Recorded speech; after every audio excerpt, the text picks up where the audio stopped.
My neighbor always came asking for sugar when I left, but 10 years later, my son told me what really happened in that house. Good morning, my dear friends. I'm Eleanor Mitchell, 72 years old, and today I'm going to share a story that I've kept in my heart for many years. Before I begin, I'd love if you could give this video a like and subscribe to the channel. Also, let me know in the comments where you're watching from. I love knowing that my stories reach so many different places. It was 1961. I was 30 years old and full of dreams. My husband, Theodore, and I had been married for 12 years, and we had a beautiful son, James, who was 6 years old at the time. Oh, my James was such a special child, so talkative. People were always amazed by his vocabulary, so advanced for his age. He told stories, asked questions about everything. He was a curious, intelligent boy. His eyes would light up whenever he learned something new. Back then, I worked as a nurse at the only hospital in town. It wasn't easy. I worked long shifts, sometimes leaving home before sunrise and returning after dark. But I loved my job. Taking care of others was always my calling. After years of saving every carefully counted penny, we finally managed to buy our little house. It was a dream come true, a simple house, but ours. I still remember the smell of fresh paint, the white walls I decorated with such care. James's room had blue airplane wallpaper that he chose himself. How happy he was. We moved out of our rental and into a new neighborhood, in a more remote part of town where houses were still being built. We didn't know anyone there. Some streets weren't even paved yet. I remember during those first days, I would stand by the window looking at the other houses, wondering who our neighbors would be, if there would be children for James to play with. The loneliness in that new place weighed on me a bit. It was on a Sunday afternoon that we met the couple next door. We were in the backyard, Theodore fixing up the garden, me hanging laundry, and James playing with his toy cars. The couple approached the low fence separating our houses and introduced themselves. Gerald and Catherine. They had no children and had been married for 5 years. Gerald worked as an accountant at a large company, and Catherine was a housewife. Catherine was a beautiful woman, the kind that draws attention when she enters a room. She had red hair, always well-styled. She wore strong-colored lipstick and clothes that highlighted her figure, completely different from me, who always wore my hair tied back, no makeup, wearing the same simple dress every day. Gerald was a quiet, serious man, even seeming a bit shy next to his outgoing wife. That same Sunday, they invited us over for coffee. I remember Catherine served such a delicious orange cake that I even asked for the recipe. She was very friendly, asking about our jobs, about James, about how we were adjusting to the neighborhood. Gerald spoke little, just smiling and nodding. They seemed like an ordinary couple, like so many others. In the following days, Catherine started showing up at our house, always with some pretext, asking for a cup of sugar, some yeast, wondering if I had a specific recipe. I thought it was normal, neighbors helping each other, building a friendship. Since I spent so much time away working, I was actually happy that Theodore and James had company during the day. But soon, I began to notice something strange. Catherine would always appear on my work days, never on weekends when I was home. When I mentioned this to Theodore, he shrugged it off. Must be a coincidence, Eleanor. You're always looking for problems where none exist. Back then, women were raised to blindly trust their husbands. Questioning them was disrespectful. So I swallowed my doubts, my insecurities, but something still bothered me. It was like a constant buzzing in the back of my mind that I couldn't silence. I started noticing small changes in Theodore. A different cologne, new shirts I didn't remember buying, taking more care with his appearance. He, who used to complain when I worked night shifts, now seemed to encourage me. Go on, Eleanor. They need you at the hospital. And there was something more concerning. My James, that talkative boy, was becoming quieter every day. At first, I thought it was just fatigue from school. Then I thought it might be some problem with his classmates. But when I tried to talk to him, James would avoid my gaze, stutter, change the subject. As a mother, I felt something was wrong, but I couldn't identify what. One night, returning from the hospital, I found James sitting on the front steps, alone in the dark. It was almost 10 o'clock. I was frightened. "James, what are you doing out here alone at this hour?" He looked at me with those big eyes, now full of a sadness that a 6-year-old boy shouldn't know, and said, "Dad said I couldn't come in until he called me." I felt a chill in my stomach. "And where is your father?" "Inside with Aunt Catherine." At that moment, I should have gone in, confronted them both, but fear paralyzed me. Fear of confirming what I already suspected, fear of destroying our family, fear of what would become of me and my son if my marriage ended. So I just took James inside. I pretended not to notice the smell of her perfume in the living room. I pretended not to see the wine glasses on the kitchen table. I put my son to bed and waited for Theodore to make up some excuse. Catherine came to bring us a pie she made. We ended up talking about the renovation they're planning at their house. I just nodded. I had no energy to fight, to question. In my head, I repeated, "Maybe it's just my imagination. Maybe it's not what I'm thinking." But deep down, I knew. And this doubt was eating me up inside like a slow and relentless acid. The days went by, and I began to notice a pattern. Whenever I had a shift at the hospital, Catherine would show up at our house, always asking to borrow something, always with a smile on her red lips. "Eleanor, do you have some sugar I could borrow? Eleanor, do you have a cup of flour? Eleanor, could I use your phone? Ours is having problems." I, naive, would think, how can one person need so much sugar? Today, looking back, I almost laugh at my innocence, but back then it hurt. It hurt to know that while I was taking care of sick people, saving lives, my husband was at home, betraying my trust with the neighbor next door. The worst part wasn't just the betrayal. It was seeing my son wilting like a little flower without water. James, who had once been such a lively, talkative boy, was becoming more and more withdrawn. At school, his teacher called me in, concerned. "Mrs. Mitchell, James isn't participating in class.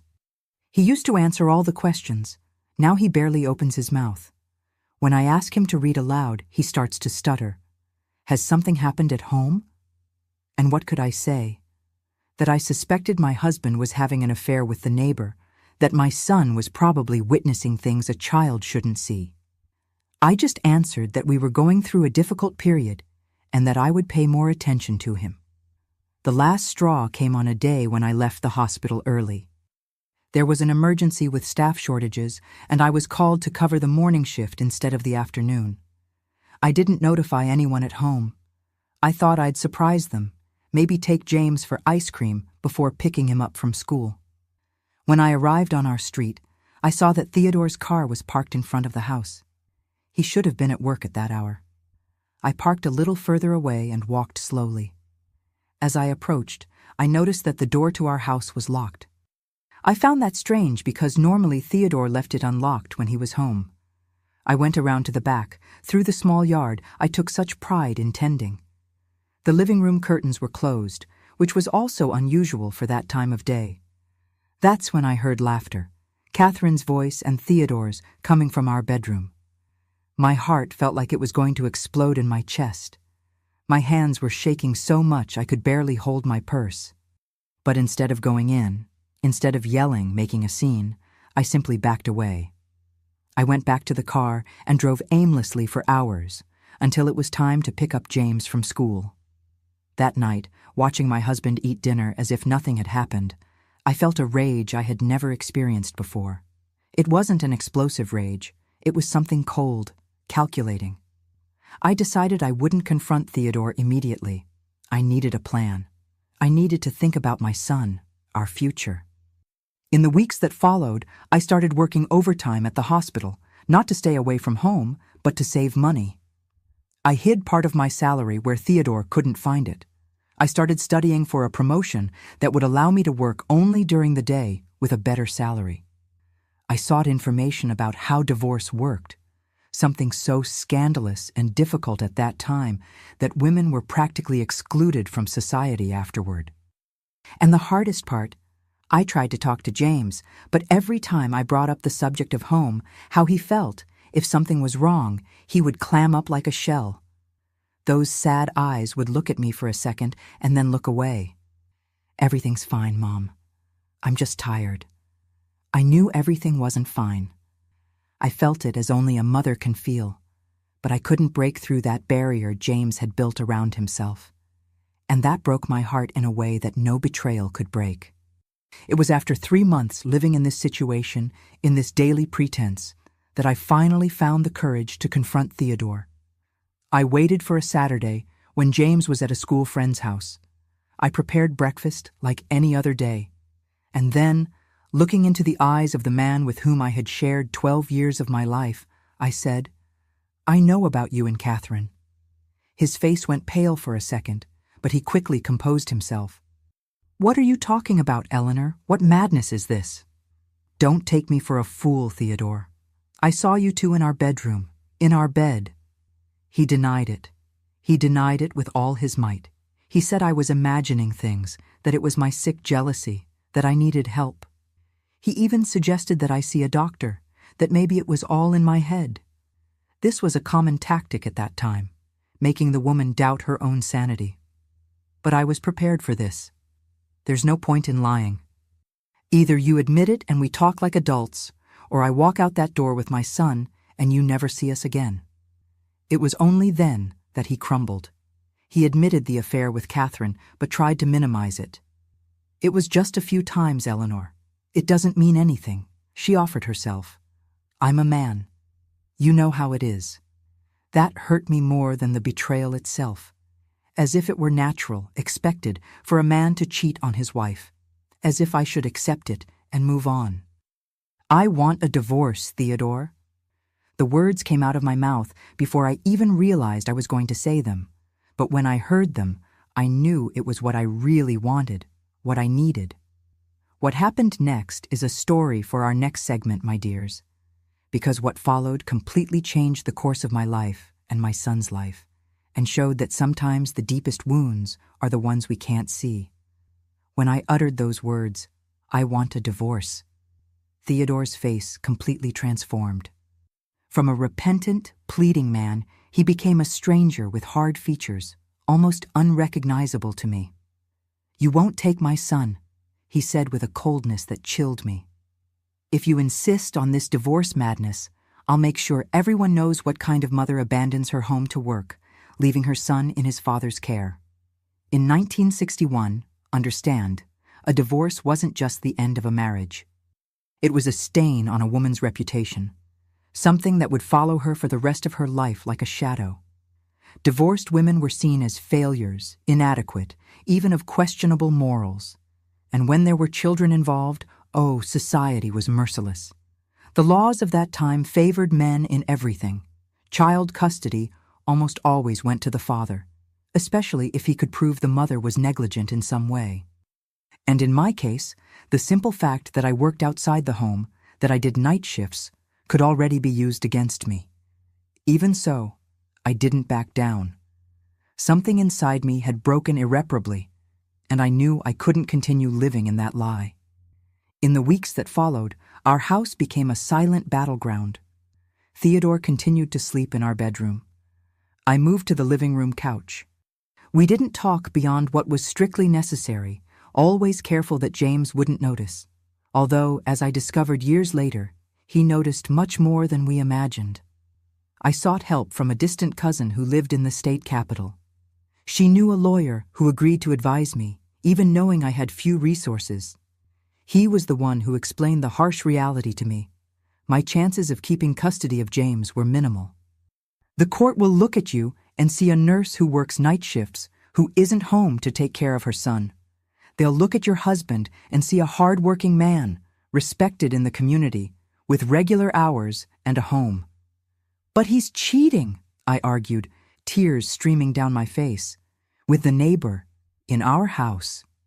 The lawyer sighed with that expression of someone who has seen this movie many times before.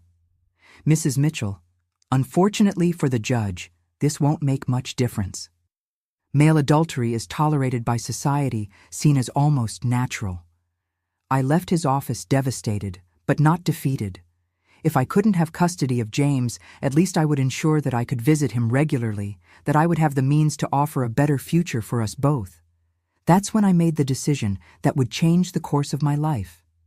I applied for the position of head nurse at a larger hospital in the neighboring town, 30 miles away. The salary was almost double, the hours more regular.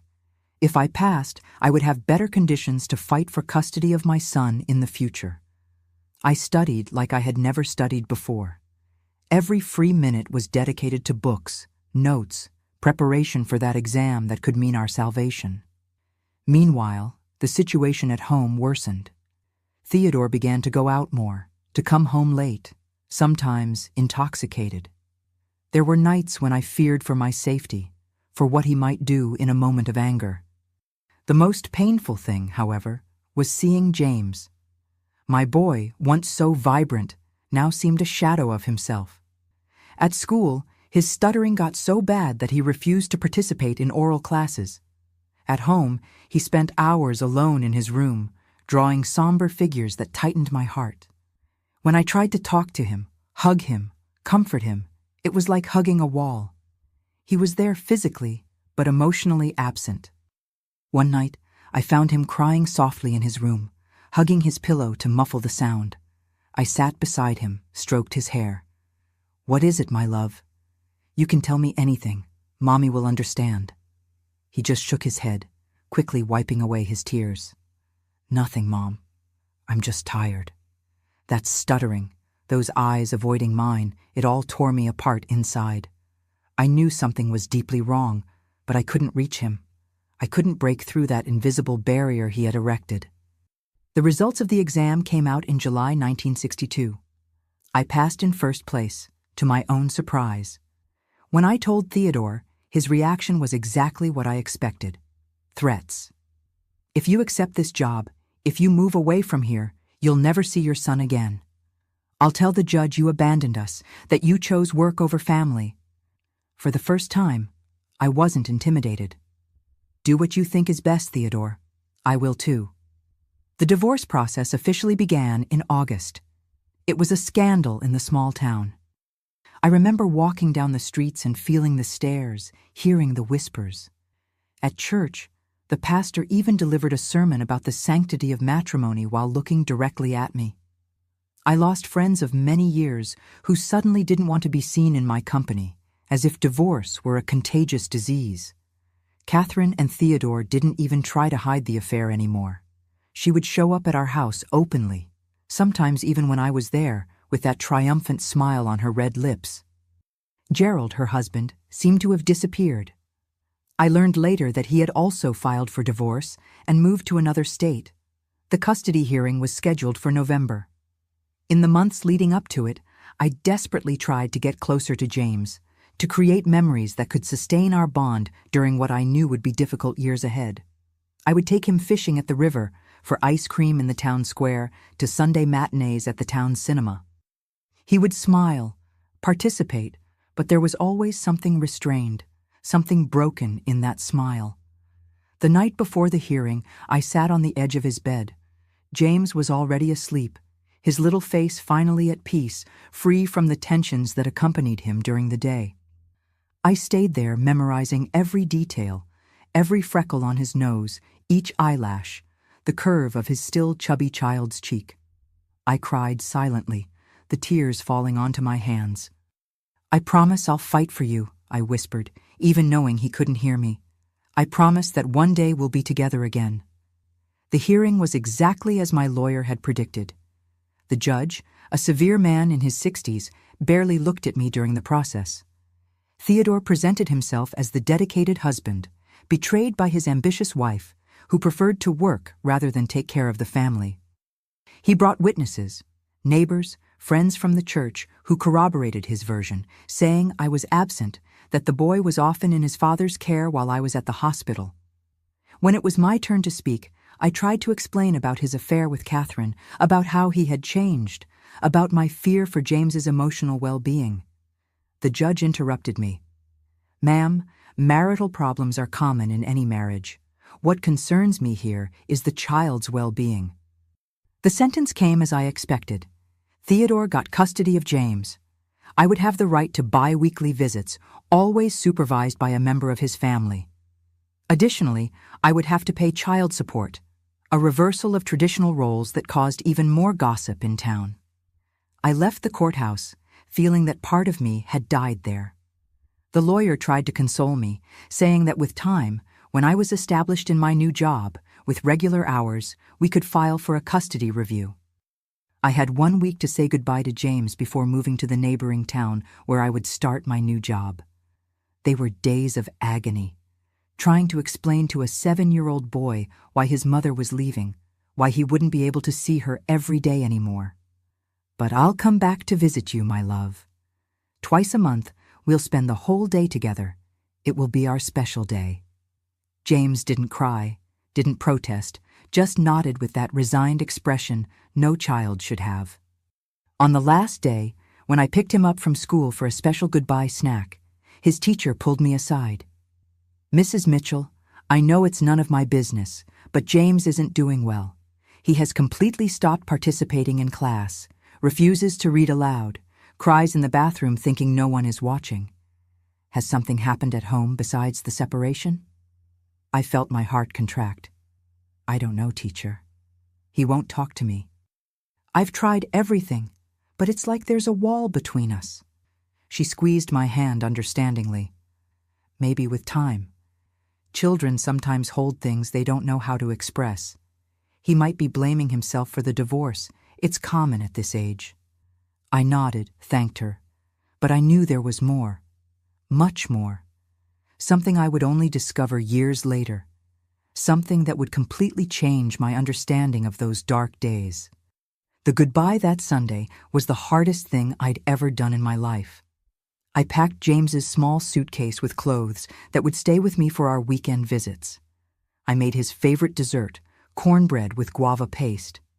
I tried to appear excited, talking about how fun it would be when he came to visit me, how we would go to the big city park, to the zoo. When the moment came, I hugged him with all my strength, trying to convey in that embrace all the love I felt, all the pain of separation, all the hope for a better future. "I love you more than anything in this world, James. Never, never forget that." He nodded against my shoulder, his little arms tight around my neck, and then, in an almost inaudible whisper, the first words without stuttering in months, "I love you too, Mom."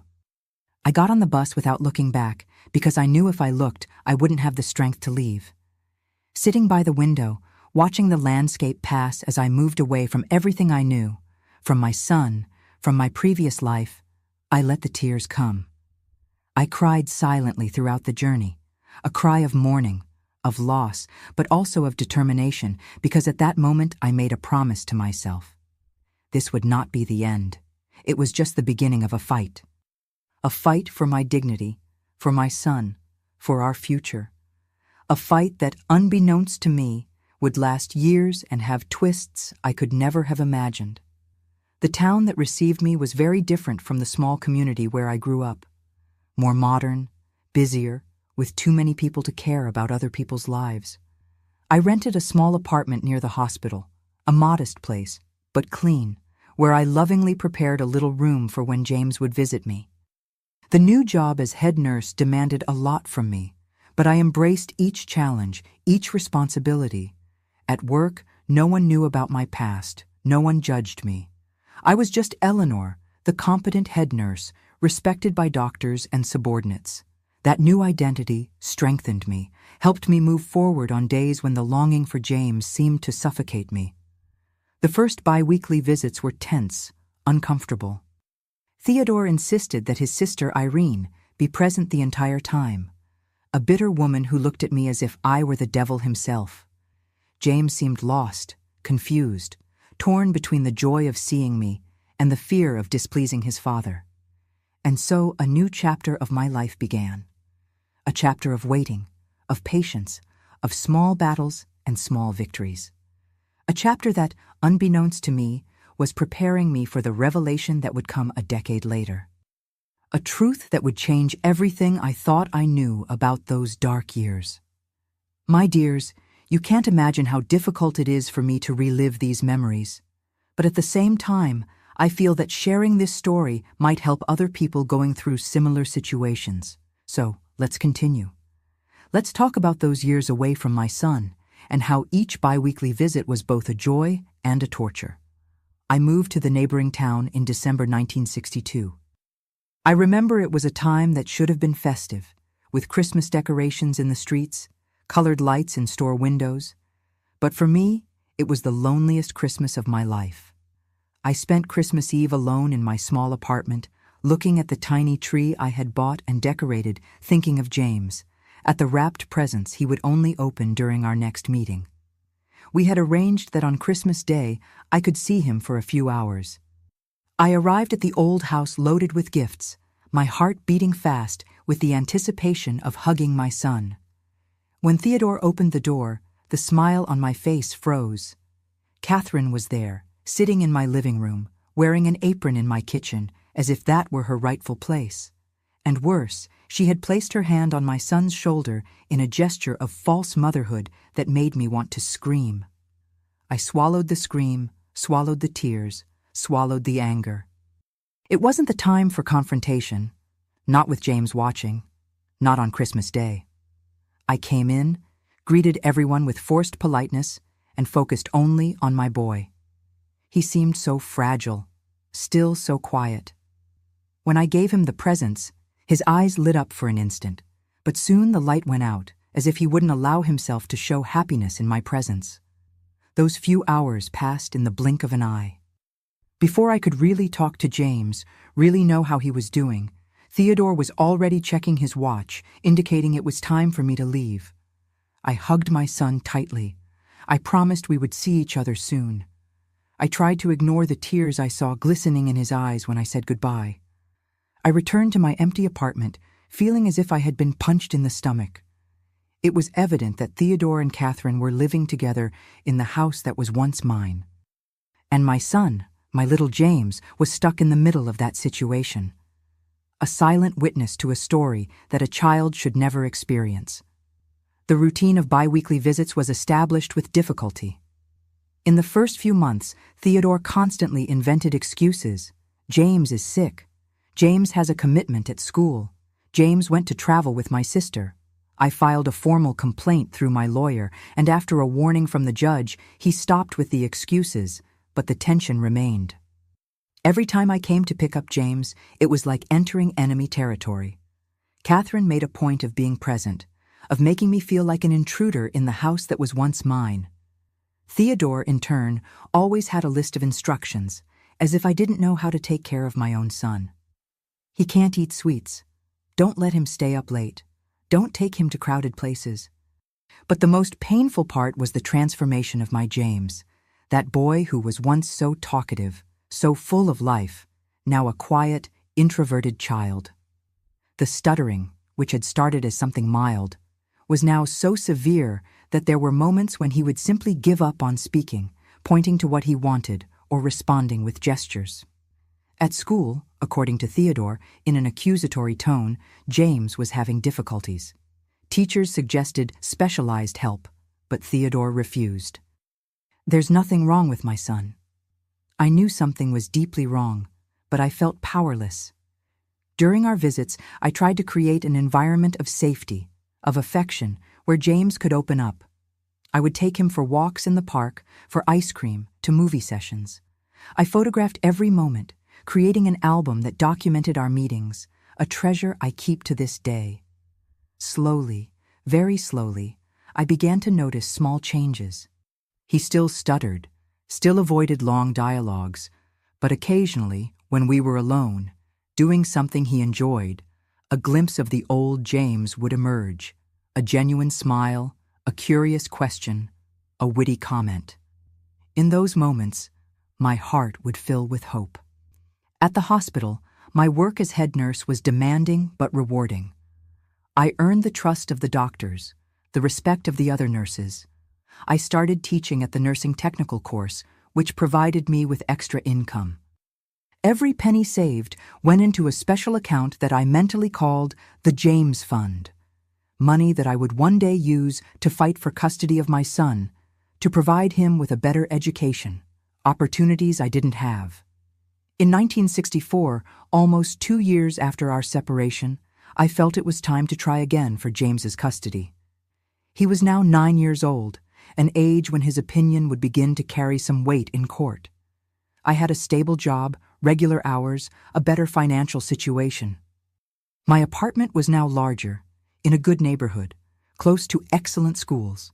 I consulted my lawyer, who prepared the petition. I was confident, anxious, full of hope. On the eve of the hearing, when I picked up James for our weekend together, I decided it was time to talk openly with him about the matter. I sat him at the kitchen table, prepared his favorite hot chocolate, and explained as gently as possible that I was asking the judge if he could come live with me. "Would you like that, Mom?" he asked, his large eyes fixed on mine, an expression I couldn't completely decipher. "More than anything in the world, my love. I miss you every day. We could be together always, not just every 2 weeks." He was silent for a long moment, stirring the spoon in his chocolate. When he spoke, his voice was so low that I had to lean in to hear. "Dad said you don't really want me, that you just want to take me away from him." I felt as if someone had thrown ice water over me. "James, that's not true. I love you more than anything in this world. I never wanted to be away from you." "Then why did you leave?" The question, so simple, so direct, completely disarmed me. How do you explain to a 9-year-old child the complex reasons for a divorce? How to make him understand that sometimes we leave precisely because we love, because we want to protect, because we need to strengthen ourselves to fight? It was the hardest decision of my life, my love. But sometimes adults need to make difficult decisions to build something better for the future. Your father and I weren't happy together anymore, and that was affecting you too. Is it my fault? No, never think that, I replied, holding his little hands in mine. None of this is your fault. Your father and I have adult problems that have nothing to do with you. The only thing that never changed, that will never change, is how much we both love you. He nodded, not entirely convinced, and went back to stirring his chocolate. I didn't press further. I knew it would be a slow, delicate process, that I couldn't expect years of confusion and pain to be resolved in a single conversation.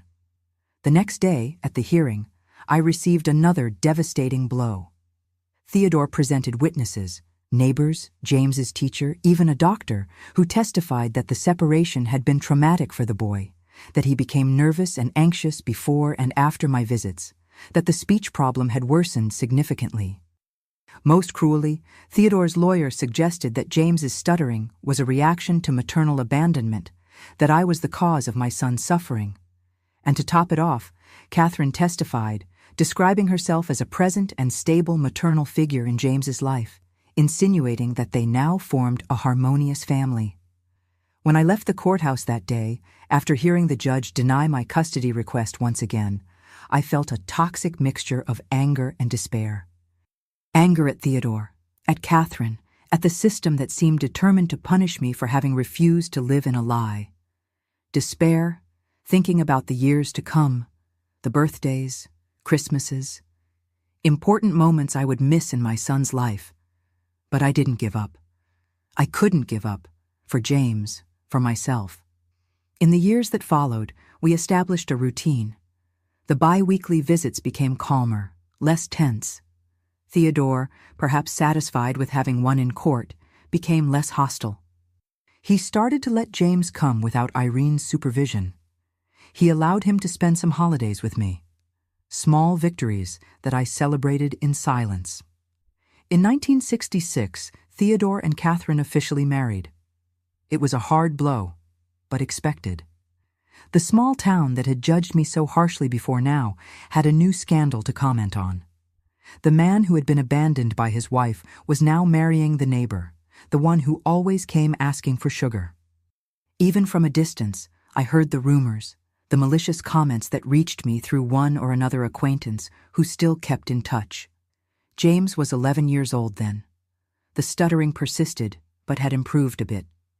He was still a quiet, introspective child, but with me, he was beginning to open up more. Together we discovered a love for books. It was one of the few activities that didn't require speech and in which he could completely lose himself. I started bringing a new book to each visit, and we would spend hours reading together, discussing the stories, imagining alternative endings. I realized my son had a special talent for writing. What he couldn't express through speaking, he put on paper with an eloquence surprising for his age. I encouraged this gift, giving him beautiful notebooks, books about creative writing. It was our special connection, something that Theodore, with his pragmatism, neither understood nor valued. In 1967, an opportunity arose at the hospital, the chance to take a specialization course in pediatric nursing in the state capital. It was a unique opportunity that could open many professional doors, but it would mean being away for 6 months, drastically reducing my visits to James. The decision was agonizing. On one hand, the course represented an advance in my career, the possibility of an even better salary, more stability. On the other hand, how do you explain to a 12-year-old boy that his mother, who already saw him so little, would now see him even less? I talked to James openly. I explained the situation. To my surprise, he encouraged me to go. "You'll be an even better nurse, Mom," he said with a small smile. "And when you come back, you'll have many stories to tell me." That maturity, that generosity coming from a child who had already suffered so much, moved me deeply. I hugged my son tightly, promising I would write every week, that I would call whenever possible. Long-distance calls were expensive and rare at that time, that the 6 months would pass in the blink of an eye. The months in the capital were intense, full of learning, new experiences. I kept my promise to write weekly to James, long, detailed letters filled with stories, questions about his day-to-day, expressions of love and longing. His responses, though shorter, were precious. I noticed that in writing, without the pressure of speech, his brilliant personality emerged. When I returned in January 1968, James was visibly different. Taller, the childish features beginning to give way to those of a teenager. But there was something more, a change that wasn't just physical, something in his eyes, a deeper sadness, a shadow that wasn't there before. I tried to talk, to ask how the months at his father's house had been, how school was, his friends. He answered with monosyllables, avoiding my gaze. I attributed that behavior to the difficult pre-teen phase, to the months of separation, to the natural changes of that age. I didn't insist, didn't pressure, didn't know then that my son was carrying a secret too heavy for his young shoulders. A secret that would only be revealed many years later, on a day that would forever change my understanding of everything that had happened since that distant afternoon when Catherine first came asking for sugar. The following years took their course. James entered adolescence with all the complications of that phase. The relationship with his father, as he told me between the lines, was becoming increasingly tense. Theodore, a traditional man, didn't understand his sensitive son, a lover of books, who preferred the library to the football field. Catherine, in turn, seemed to have lost interest in being a mother. Now that she was officially married to Theodore, that she had the status of a wife, the boy seemed to be more of a nuisance, an uncomfortable reminder of the previous marriage. And so, little by little, James began to spend more time with me. The bi-weekly weekends extended, with Theodore's reluctant permission, to entire weeks during school vacations. Every moment together was precious, a chance to strengthen our bond, to rebuild what had been broken. In 1972, when James was 17 years old, something happened that would again change the course of our lives, something I could not have predicted, but which would be the beginning of a revelation that would only be completed years later. As I told you before, the relationship between James and his father was becoming increasingly tense. My son had become an introspective young man, passionate about literature and philosophy, interests that Theodore considered things for sissies, as I discovered later. The stuttering, though still present, had improved considerably. James spoke more fluently with me, but according to him, it would worsen in his father's presence. During the July vacation that year, James spent 3 entire weeks with me, the longest we had shared since the separation. They were wonderful days. I took him to the theater, to exhibitions, introduced him to colleagues from the hospital who had children his age. He blossomed before my eyes, like a plant that finally receives light after a long time in the shade. On the night before his return to his father's house, we were sitting on the small balcony of my apartment.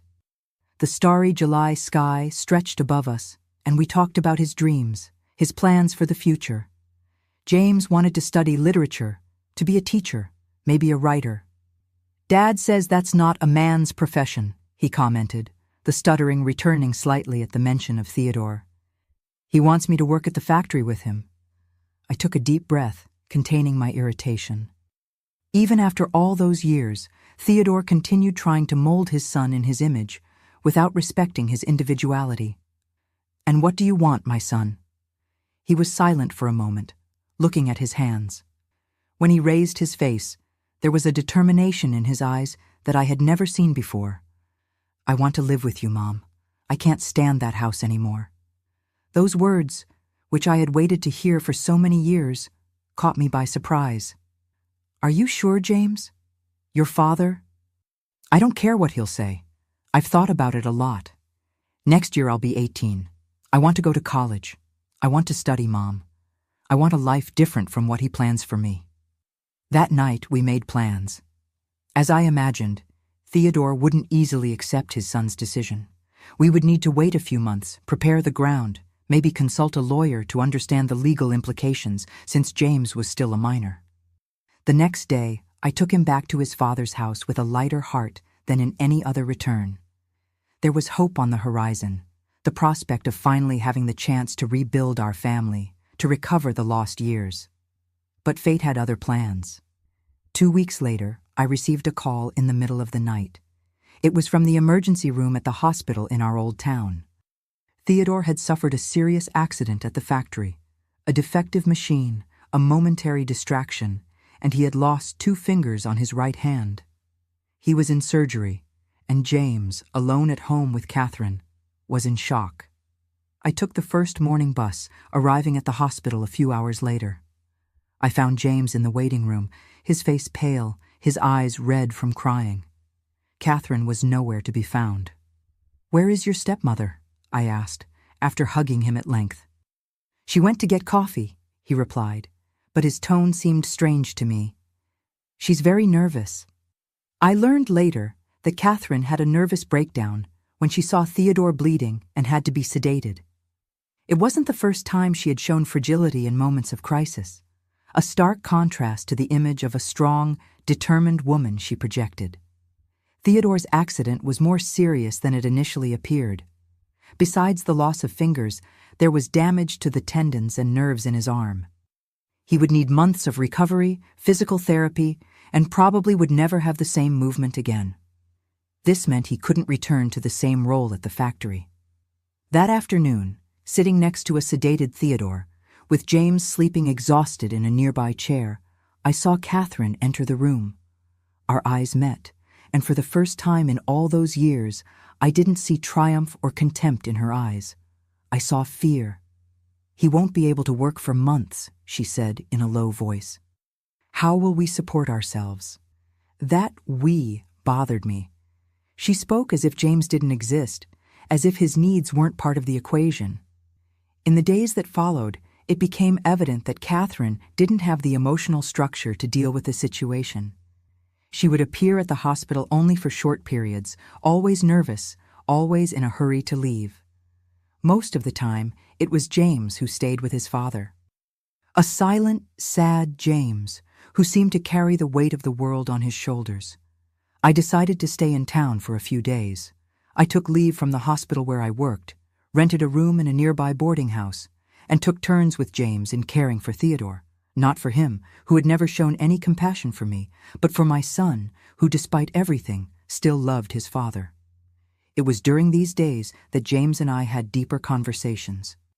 Walking through the town streets after visiting the hospital, sitting on park benches, he began to tell me more about his life in his father's house. About how Catherine, who initially tried to get close, now barely spoke to him. About the frequent arguments between her and Theodore, which increased when she couldn't get pregnant. She wanted her own child, James told me. She said I didn't count, that I was your son, not hers. Each word was like a knife in my heart.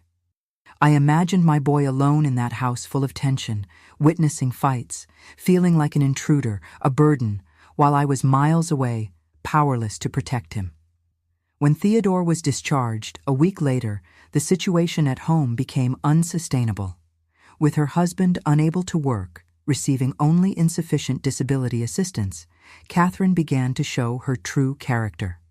The arguments became daily, sometimes evolving into verbal abuse that James was forced to witness.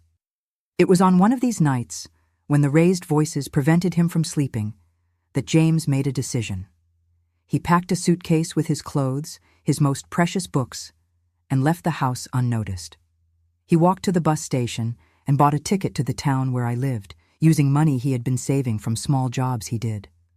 I woke in the early morning to knocking at my apartment door.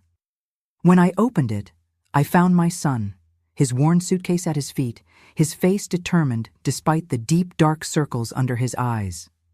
"I'm not going back, Mom. I can't live in that house anymore."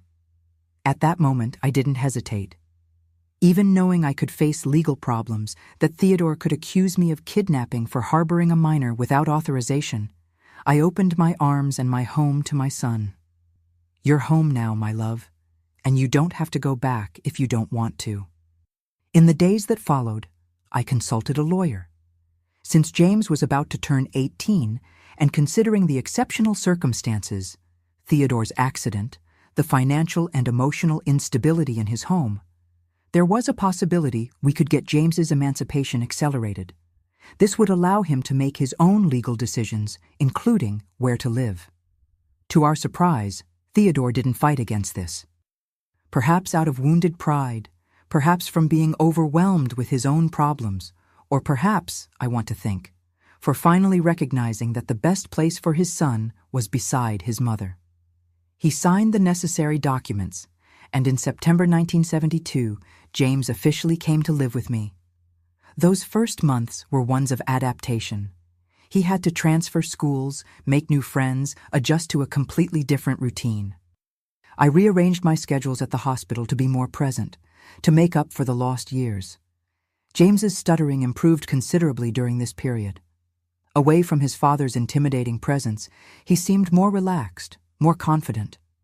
At the new school, with the encouragement of understanding teachers, he began to participate more in class, to give oral presentations that would have been unthinkable before. In December of that same year, we received surprising news. Catherine had left Theodore. According to rumors that reached us, she had left with a cosmetic salesman who periodically passed through town. She had left only a note, without explanations, without goodbyes. James received the news with a mixture of emotions. On one hand, there was relief. Catherine had never been a positive figure in his life.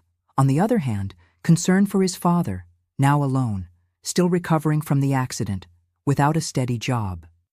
"We should visit him at Christmas," James suggested, surprising me. "He doesn't have anyone else now." And so, on Christmas Eve 1972, we returned to the house that was once ours. We found Theodore changed, aged beyond his years.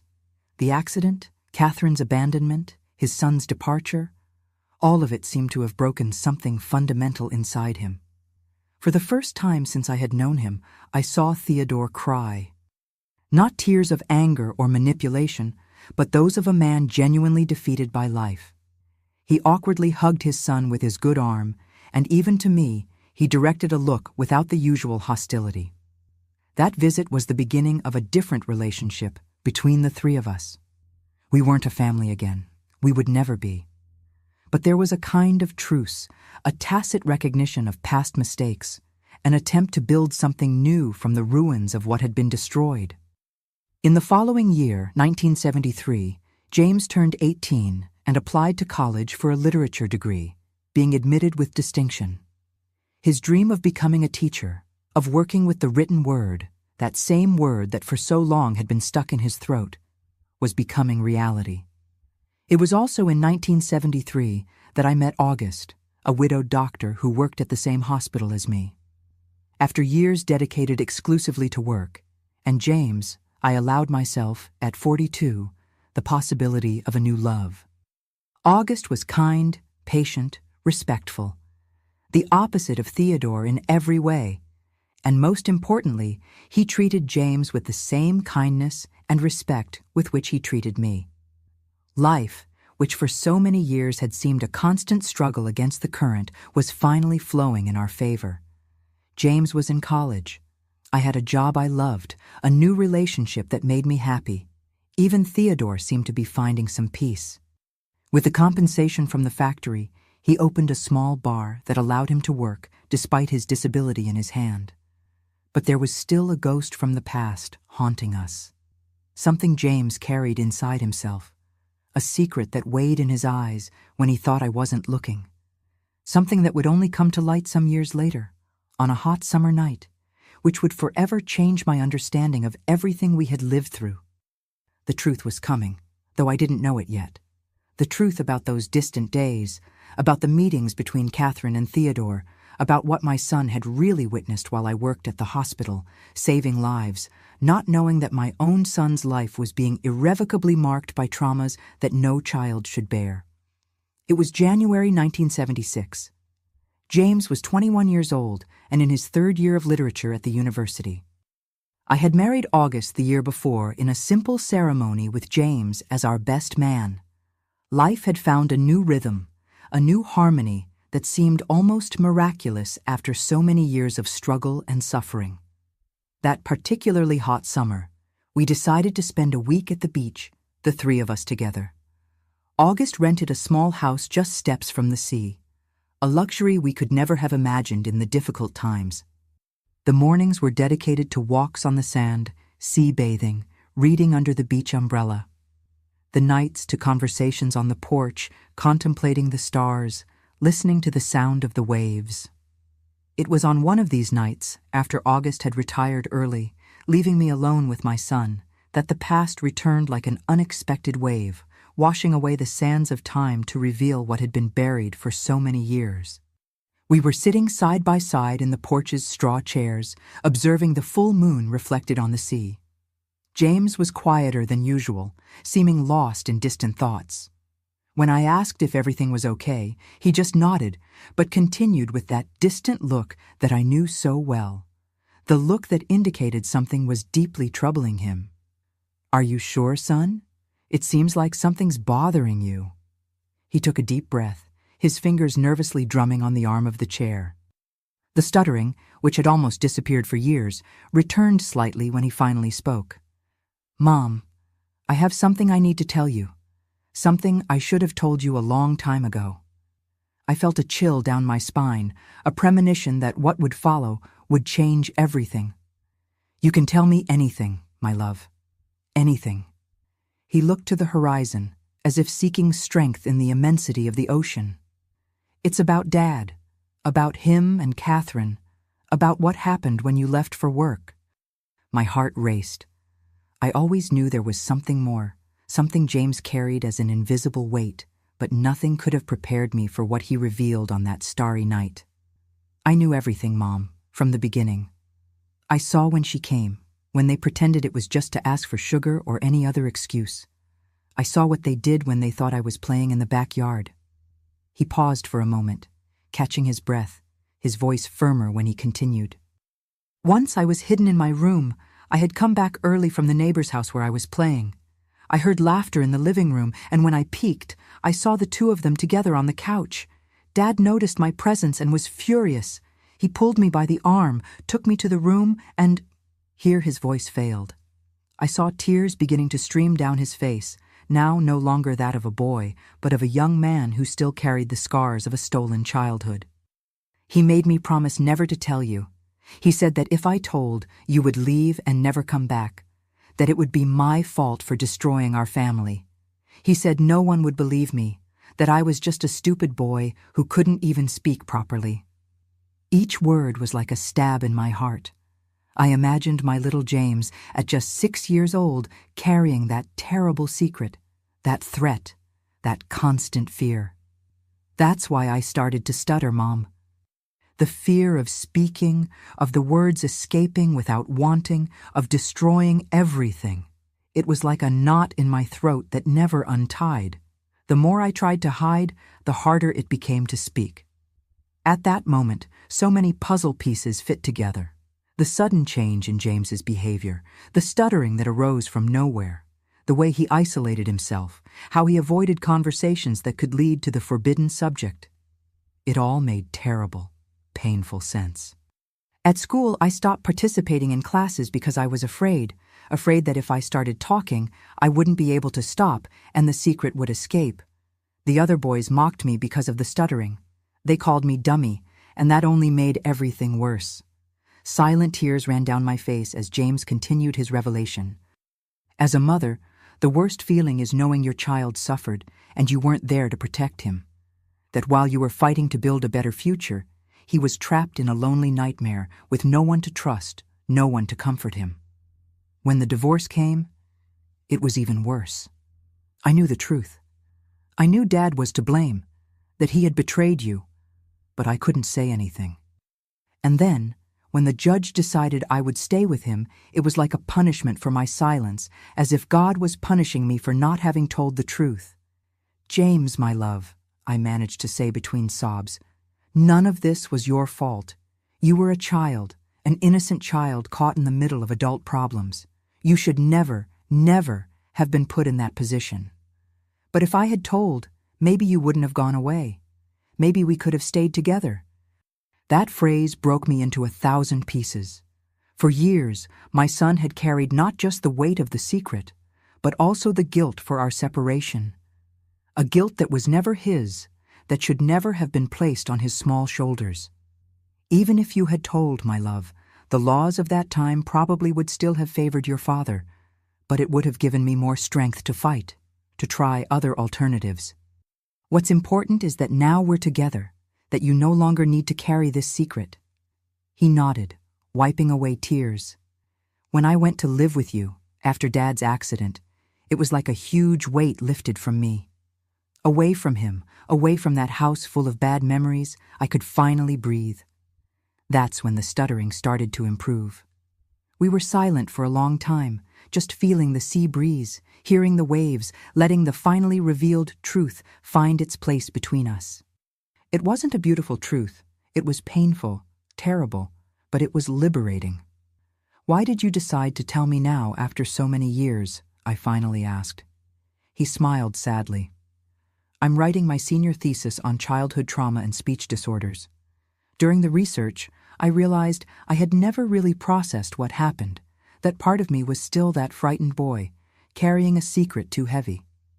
My son was using his own pain to understand, to help others. That thought brought a mix of pride and sadness so intense that I could barely breathe. My therapist said that telling you would be an important part of the healing process, that I couldn't really move forward without freeing myself from this secret. I didn't know James was in therapy. He had hidden this from me, probably not to worry me, not to reopen old wounds. Once again protecting me when I should be protecting him. Thank you for trusting me now, my son, for sharing this weight with me. That night, embraced on the beach house porch, we cried together. Tears of pain for a past we couldn't change, but also tears of relief, of liberation. The secret, finally revealed, lost its power over us. In the days that followed, we talked more openly about the past. James shared other details, other memories he had repressed for years. We talked about Theodore, about Catherine, about the judicial system that had failed us, about the society that judged working mothers while forgiving unfaithful fathers. August, with his sensitivity and wisdom, gave us space for these conversations, but also offered us support when we needed it. His calm presence, his unconditional acceptance were balms for old wounds that were finally beginning to heal. When we returned from that trip, something had fundamentally changed between James and me. The invisible barrier that still existed, that shadow of the unrevealed past, had dissipated. We were closer, more honest with each other. The mother-son relationship had transformed into something deeper, a partnership based on truth and mutual understanding. A few weeks later, James suggested we visit Theodore. Not for him, Mom, for us, to close this chapter for good. We found an aged man, embittered by the life he had built with his own choices. His small bar barely provided enough for his living, the mutilated hand a constant reminder of his losses. When he saw us enter, his eyes widened in surprise. James got straight to the point, without stuttering, his voice firm and clear. I came to say that I told my mother everything about you and Catherine, about the threats to keep me quiet, about how it affected my life. Theodore's face paled. For a moment, I thought he would deny it, that he would try once again to manipulate the situation, but the years and the losses seemed to have given him some perspective. I'm sorry, son, he said, his voice breaking. I don't expect you to forgive me. I don't forgive myself. It wasn't a moment of dramatic reconciliation, of hugs and tears. It was a moment of truth, of acknowledgement, of closure. We left there, not with anger, not with resentment, but with the feeling that a cycle was finally complete.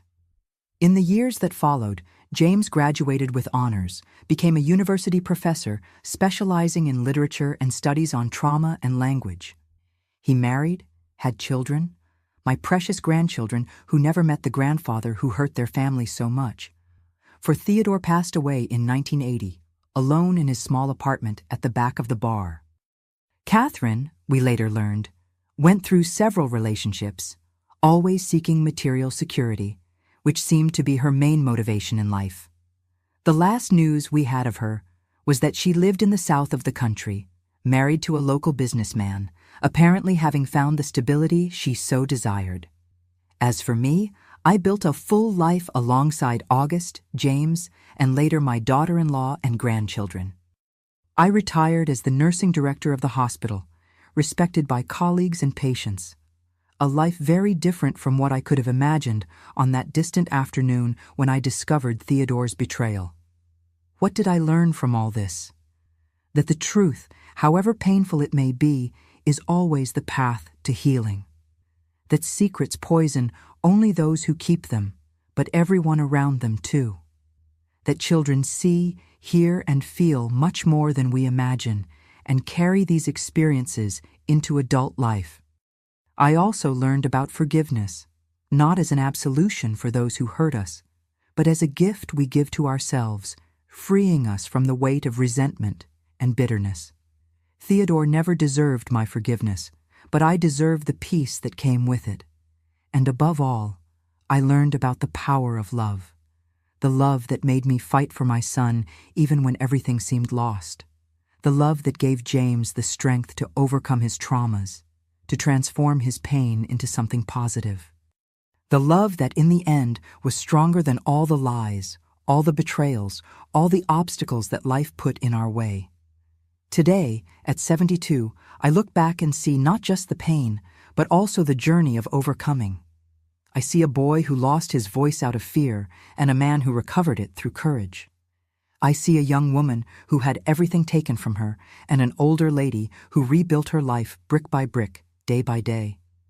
If you're going through something similar, if you're carrying a secret too heavy, or if you're separated from someone you love by circumstances that seem insurmountable, I want you to know, there is hope.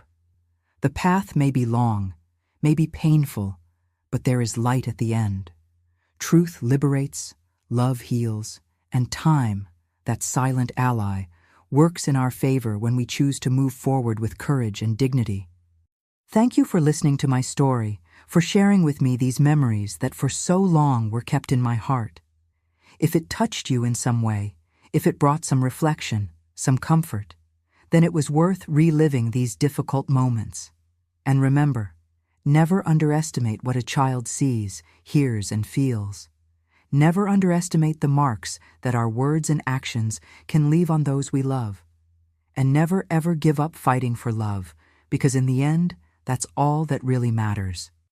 If this story touched your heart, please don't forget to leave your like and subscribe to the channel. Your comments mean a lot to me. Let me know down below if you've experienced something similar or what you thought of my story. Share it also with someone who needs to hear this message of hope. Until the next story. God bless each one of you.